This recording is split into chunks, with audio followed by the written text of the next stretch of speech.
Hey guys, what's up? My name is Noah, YouTube name NoJNP, and today I'm back on PokeMoshPit giving you guys a great OU battle with a friend of mine by the name of Complexy990. This battle was taken on her stream and features a great amount of unique Pokemon and movesets, so I hope you guys enjoy, and remember to leave a comment down there so I know how I did. So we're going to start the battle in a few seconds, but I just want to bring attention to the first Pokemon in the first slot of my team, which is a Lucario, and this is actually an anti-lead Lucario. That is right, I'm running anti-lead Focus Sash Lucario in this generation. It's a physical attacker with a great move pool, but its defenses are really not that great, so I just decided to give it to Sash, so it's going to do work in the beginning factors of the game, and this is actually what happens. She's going to go for the Stealth Rocks first turn with the Deoxys. I want to go for the Crunch. Surprisingly, it didn't bring her down to the Sash. No worries though, I'm just going to go for the Extreme Speed. I'm going to take her out. I still have full HP, so my Sash is not activated, which is great for me. She's going to bring in a Heatran right here. Going to go for the Overheat, expecting to kill me, but nope, I have the Sash, so I'm going to live with 1 HP. And I carry Close Combat, which is ×2 super effective and stabbed, and it's a really powerful move, so I'll easily take out the Heatran right here. So Lucario definitely doing work, definitely surprising my opponent, and taking out 1/3 of her team without even losing a Pokemon yet, which is really nice. But next turn, she is going to bring in Puff the Magic Dragon, the Dragonite. I'm just going to go for the Extreme Speed, knowing if I bring in my Lucario again later in the battle, I will lose him to Stealth Rocks as she goes for the Dragon Dance. Now, I see how much this Extreme Speed did. I thought she was going to be able to take it all day, so I'm going to go for the Ice Punch this turn, expecting her to go for a Dragon Dance, but nope, she's just going to go for the Extreme Speed, already outspeeding me, so if I went for one myself, she would outspeed me regardless. Anyway, good job, Lucario. It's fine enough. I want to bring in my Tyranitar right here. It is more bulky than offensive, so I plan to take an Outrage, and this is actually what happens. I will be able to live in Outrage with, I believe, 45 HP. This is good for me. I'm going to go for the Ice Beam. I actually get a crit, but it is ×4 super effective, so I really don't know if that mattered. Sorry if it did.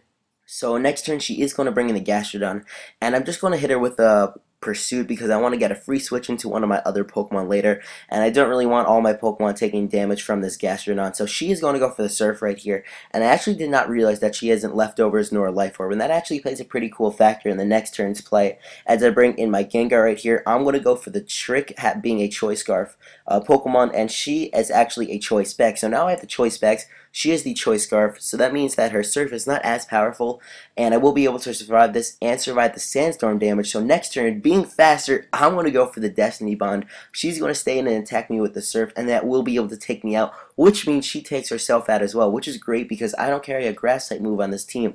So taking out this Gastrodon right here was definitely the best option that I could have done, which is awesome. So anyway, on the double down, I'm going to bring my Gliscor. She is going to bring in her Tentacruel right here. I'm going to go for the substitute being a Sandveil Pokemon. Hopefully she's going to miss her move, but she doesn't. She just goes for the Ice Beam and hits. Now next turn, I'm predicting her to go into her Gliscor herself, but I make a misclick, and instead of going for the substitute again, I am going to go for the Earthquake, which isn't effective at all to her because she is the Flying type. Well, this is not really good for me, but c'est la vie. That is what happens when you misclick sometimes. Anyway, I'm predicting her to have Ice Fang because that's normally what happens in a bulky defensive Poison Heal Gliscor. So as I go for the Swords Dance, she actually goes for the Swords Dance as well, which is not really good for me, but I know what's going to happen right here is I'm just going to go for the Acrobatics, get some damage before I die to the Ice Fang, and she actually goes for the Swords Dance again, which is not good at all, which means after another Acrobatics, I'm planning for me to just die, and I will be able to bring in a faster Pokemon, which will easily KO it, and I can get rid of this Gliscor and all the threats it carries, because that +4, that really can do a lot of damage to almost any Pokemon that doesn't resist both those moves. So anyway, down goes my Gliscor. I'm going to bring in my Salamence this turn. My Salamence is a mixed attacker, and I'm going to go for the Draco Meteor, knowing it should be able to KO this Gliscor because it's not really especially defensive as she goes for the Protect. See what I'm going to do, and she figured out that I'm more specially offensive than physical because I'd probably be carrying Outrage if I was running a physical Ment. And I'm just going to go for the Draco Meteor right here as she brings in her special defensive wall, her Tentacruel, and that actually does a little bit more than 3/4 HP, which is really nice. Now knowing that I would be able to take out it, I would take it out with one more Draco Meteor. So this is what I'm going to plan to do, but she's actually going to switch out back into her Gliscor. This is not good for me because I want to go for the Draco Meteor, and at -2, that will not be able to take it out. but it does a nice chunk of damage, so I'm going to have to switch out, both because I'm losing a lot of damage to the Sandstorm and the Life Orb, and I want to go back into my Fortress, knowing that I can pretty much wall this Gliscor right here.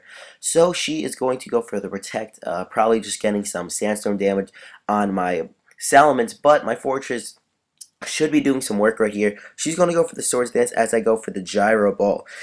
And I really want a Gyro Ball to do a lot more damage, but because she's defensively oriented, that is not going to do any damage. In fact, I think it does just about the same amount of damage as she recovers from Poison Heal every turn, which is not good for me. She's going to go for the Ice Fang, gets the freeze. I actually called that in the stream, I swear. And then I'm going to out freeze that turn, which is really nice.